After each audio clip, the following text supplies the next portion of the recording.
आज के एपिसोड पे डिस्कशन करने से पहले I would like to request you to subscribe our YouTube channel and follow us on Facebook and Twitter as well. इसके अलावा अगर आप हमें सपोर्ट करना चाहते हैं तो that you can do through a Patreon also. Facebook, Twitter और पेट्रियन के जो लिंक्स हैं वो इस वीडियो की डिस्क्रिप्शन में आपको मिल जाएंगी। इसके अलावा इस चैनल के अबाउट सेक्शन में भी आपको इन तीनों वेबसाइट्स की लिंक्स मिल जाएंगी। यूक्रेन और रूस दुनिया के सबसे बड़े वीट सप्लायर्स हैं, लिहाजा इनके दरमियान छिड़ने वाली जंग के बाद अब आलमी मार्केट में वीट की सप्लाई डिस्टर्ब्ड है और यूरोप में और दुनिया के कई हिस्सों में वीट महंगे दामों बिक रही है। फूड क्राइसिस दुनिया के ऊपर मंडला रहे हैं, लेकिन एक नई मुसीबत दुनिया में खड़ी होने वाली है और इससे कम से कम दुनिया के 2 अरब लोग 2 billion people will be affected. नवंबर में वैसे इस साल दुनिया की आबादी 8 अरब हो जाएगी, 8 बिलियन। और इंडिया जो है ये चाइना की जगह पे अब दुनिया का सबसे ज़्यादा आबादी रखने वाला मुल्क बन जाएगा अगले साल तक। यूनाइटेड नेशंस की आज नई रिपोर्ट आई है, उसके हिसाब से 8 अरब लोग हो जाएंगे दुनिया में इस साल के एंड तक और इंडिया अगले साल दुनिया का सबसे बड़ा मुल्क होगा आबादी के हिसाब से। वैसे चाइना की आबादी श्रिंक हो रही है, जापान की भी हो रही है, दुनिया के और कई मुल्क ऐसे हैं जिनकी आबादी श्रिंक हो रही है या होने वाली है आइंदा कुछ साल के अंदर अंदर। इस पर मैंने the blank page official thoughts वाला जो मेरा चैनल है इस पर मैंने बात की हुई है बड़ा डिटेल में। इसकी लिंक डिस्क्रिप्शन में मैंने दी हुई है, if you want to watch it तो आप वहाँ से देख सकते हैं। तो 2 अरब लोग, ये जो नई मुसीबत दुनिया के अंदर खड़ी होने जा रही है ना, इसमें मुतासर होंगे। वीट के बाद अब राइस का बहरान, राइस क्राइसिस दुनिया के अंदर पैदा होने जा रहे हैं। ख़ास तौर पर एशिया इसमें मुतासर होगा, इसके चांसेस ज़्यादा हैं। राइस की प्राइसेस ज़्यादा होंगी आलमी मार्केट में। इसकी वजह यह है कि राइस की फसल में फर्टिलाइज़र्स यूज़ होते हैं। जब ये राइस प्रोड्यूस होते हैं तो आपको पता है कि नाइट्रोजन और दीगर फर्टिलाइज़र्स उसमें डाले जाते हैं और दुनिया के सबसे ज़्यादा नाइट्रोजन पैदा करने वाले मुल्कों में जो कि बेच रहे होते हैं दूसरों को, उसमें रशिया और यूक्रेन और बेलारूस एक हैं। लेकिन वहाँ तो जंग चल रही है ना उस रीजन के अंदर। तो एक तो इस कमोडिटी की सप्लाई का मसला है दुनिया में, ऊपर से फर्टिलाइज़र्स बनाने के लिए गैस चाहिए होती है, लेकिन गैस की प्राइसेस भी तो बेइंतहा बढ़ चुकी हैं। तो वो जो कॉस्ट है फर्टिलाइज़र्स की वो बढ़ गई है, बहुत ज़्यादा बढ़ गई है दुनिया में। चाइना के जो फर्टिलाइज़र्स हैं ना उनकी नहीं बढ़ी।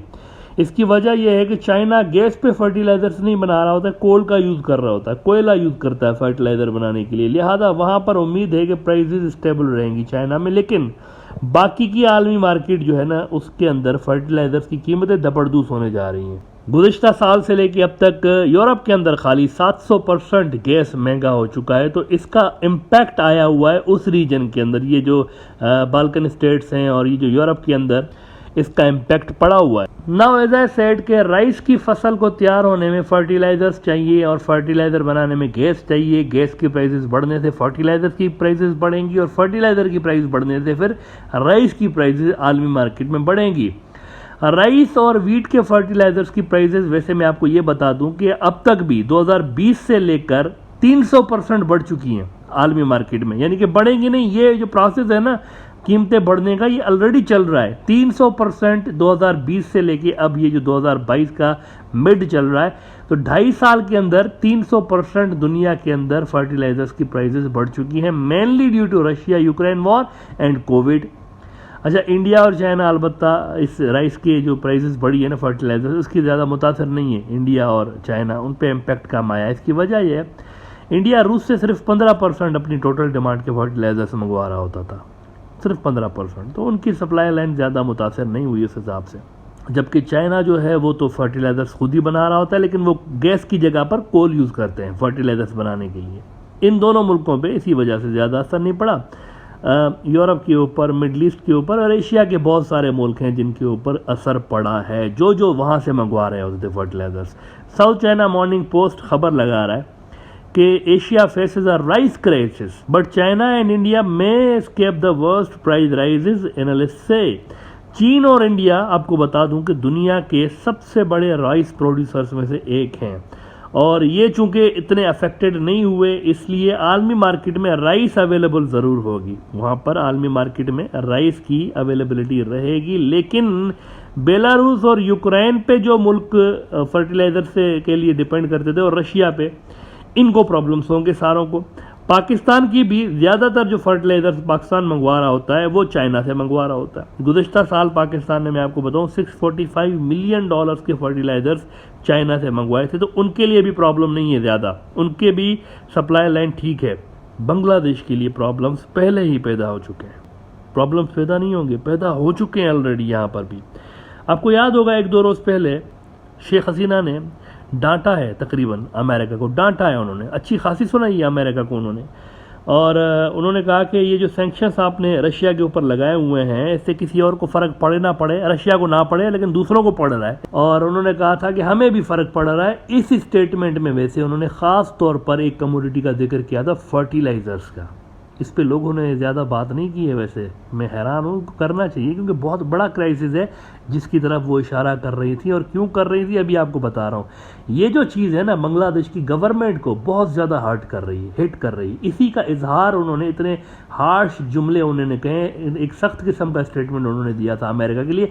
Normally she is very cool and composed sort of a character, वो ऐसे बात नहीं करती गुस्से वाली। अब देखें, इंडिया ने CAA जैसा बहुत बड़ा एक ब्लंडर कर दिया, लेकिन वहाँ पर भी उन्होंने क्या कहा, it was unnecessary, soft language में उन्होंने बड़ी बात की थी। लेकिन यहाँ पे उन्होंने थोड़ा सा हार्ड आपको स्टेटमेंट उनका नज़र आता है। इसकी वजह यह है कि फाइनेंशियली बांग्लादेश ब्लीड हो रहा है। कैसे, I will explain in a moment. Bangladesh की जो टोटल पोटाश की डिमांड है ना, 41% इसका आता है बेलारूस से, 34% उसका आता है नेशनल डिमांड, टोटल की बात कर रहा हूँ। 41% पोटाश ये मंगवाते हैं वहाँ से बेलारूस से, 34% मंगवाते हैं रशिया से। तो इसका मतलब है कि बांग्लादेश की 75% जो पोटाश आती है वो आती है रशिया और बेलारूस से, और दोनों के ऊपर अमेरिका ने सैंक्शंस लगाए हुए हैं। पोटाश ऐसा मटेरियल है जो कि फर्टिलाइज़र बनाने में यूज़ होता है। बांग्लादेश को गुज़िश्ता साल, अब हो ये रहा है, पोटाश जो है ना, इसका 1 टन गुज़िश्ता साल वो ले रहे थे $300 का 1 टन। इस साल कितने में मिल रहा है बांग्लादेश को? ये जो सारे सैंक्शंस लगे उसके बाद $1200 का, 4 गुना बढ़ गया है।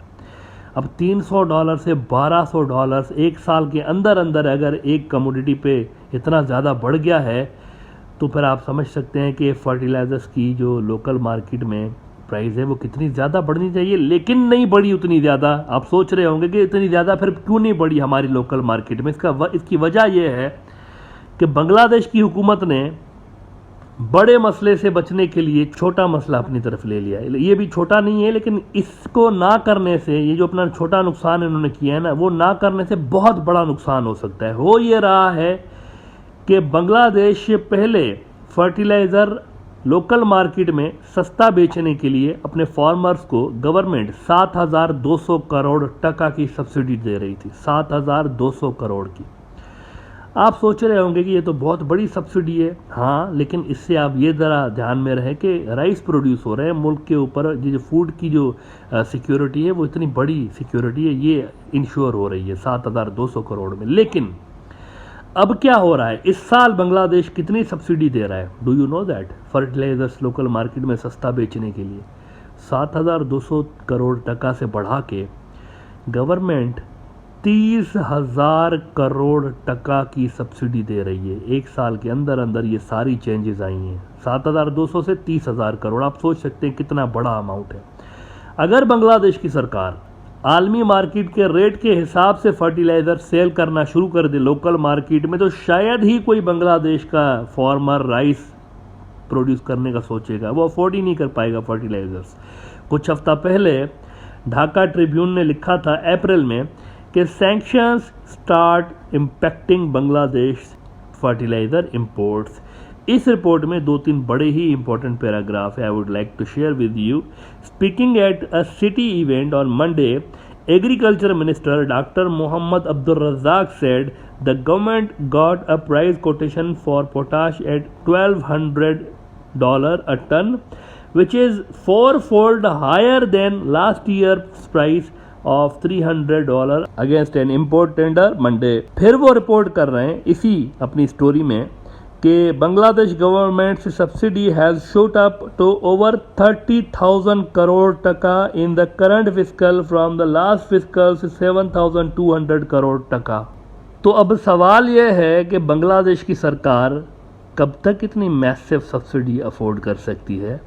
देखें, वीट का ऑलरेडी मसला है, मतलब आप देखेंगे इंडिया से बांग्लादेश ने वीट लेने का सोचा था और रूस पे सैंक्शंस लगने के बाद, पहले वो रूस से बहुत वीट मंगवा रहे होते थे लेकिन वहाँ पे सैंक्शंस लगे तो इन्होंने इंडिया की तरफ देखा। अब लास्ट ईयर भी वैसे इंडिया से काफ़ी वीट ली थी, लेकिन इस साल तो इंडिया ने बैन लगा दिया कि वीट एक्सपोर्ट पे बैन है, हम नहीं देंगे किसी को, सिर्फ गवर्नमेंट टू गवर्नमेंट डील चलेगी। नाउ बांग्लादेश की टोटल वीट की डिमांड का 80% से ज़्यादा जो वीट है वो बाहर से आती है, मेनली बांग्लादेश राइस प्रोड्यूस कर रहा होता है। तो अब अगर राइस पे ये जो फर्टिलाइज़र का इतना बड़ा क्राइसिस पैदा हो गया है, अगर ये सब्सिडीज़ ना दी जाएँ 30,000 करोड़ की और यहाँ पर लोकल मार्केट में महंगे हो जाएँ फर्टिलाइज़र, तो मुझे बताएं कि कितना सीरियस फूड क्राइसिस पैदा हो सकते हैं। अब ऐसा है कि वो सारे मुल्क जो कि बेलारूस, रशिया और इनसे फर्टिलाइज़र लेते थे, they might turn towards China and other options. तो वहाँ पर ये जो चाइनीज़ फर्टिलाइज़र्स हैं और जो दूसरे अल्टरनेट्स हैं उनकी डिमांड बेतहाशा बढ़ने जा रही है। इसी को मद्देनज़र रखते हुए बांग्लादेश को भी अपनी सप्लाई लाइन अगले साल के शुरू तक, इस साल तो आपने दे दी सब्सिडी 30,000 करोड़ की, लेकिन अगेन ये सप्लाई का तो मसला होगा ना, सप्लाई लाइन का तो मसला होगा, इसकी अवेलेबिलिटी का प्रॉब्लम होगा। बांग्लादेश को एनी हाउ अगला साल शुरू होने से पहले पहले अपनी सप्लाई लाइन, ये सारे मामलात बेहतर बनाने होंगे। चीन और दीगर मुल्कों से फर्टिलाइज़र्स मंगवा के उनको ये इश्यूज़ सॉल्व करने पड़ेंगे, वरना 30,000 करोड़ टका जैसी मैसिव सब्सिडी शायद लंबा अरसा एक तो गवर्नमेंट बर्दाश्त ना कर पाए, दूसरा ये कि अवेलेबिलिटी का मसला होगा फर्टिलाइज़र्स का। अगर फर्टिलाइज़र्स कम होंगे, मुल्क के अंदर अवेलेबल नहीं होंगे, तो ये जो यील्ड होगी ना क्रॉप्स की, प्रोडक्टिविटी वो मुतासर होगी, कम क्वांटिटी में राइस प्रोड्यूस हो सकते हैं, तो इससे शॉर्टेज पैदा होगी मुल्क के अंदर और this could create massive trouble for the Bangladesh food security. इसीलिए ये जो फर्टिलाइज़र का इशू है, ये चाइना के साथ बांग्लादेश को सबसे पहले इनको नंबर 1 पे प्रायोरिटी रख के और ये सॉल्व करना पड़ेगा।